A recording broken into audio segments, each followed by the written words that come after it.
সেকুন্দি চাটা ফারুক ভাই খাওয়াইছে। ফারুক ভাই চা কিন্তু খাইবেন না? অনেক মজা, অনেক স্বাদ। এত স্বাদ কে? 1 কেজিতে তুলতেছে আমার এই চার মধ্যে। আমার তো জীবন শেষ এই চা খায়া। আপনার কিছু খাবার চাই তাহলে বাইরের দোকান আয়েন, হায়দ্রাবাদ, দিল্লি, হায়দ্রাবাদ। সেই স্বাদ। ফারুক ভাই দাওয়াত রইলাম না, আরেকবার খাইয়া যান। বাইরের রেস্টুরেন্টে ঘুরে একটু দেখান সবাই।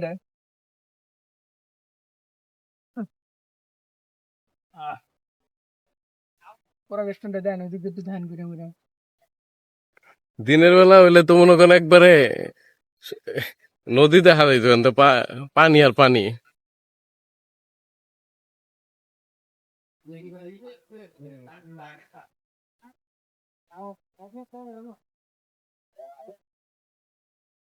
অনেক কষ্ট করে খাইলাম, সব বাইরে বলতেছে ভিতরে দাওয়াত। গুরুজনদের কথা মনে লাগে।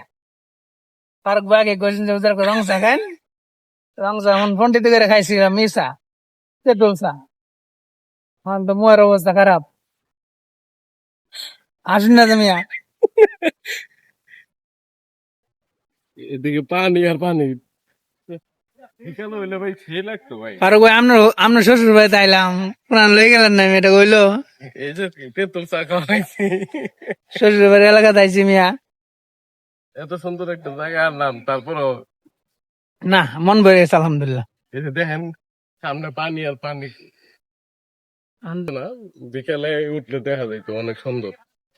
না, রেস্টুরেন্ট আসলে অসাধারণ সুন্দর, ছাদের উপরে ডেকোরেশন করছে।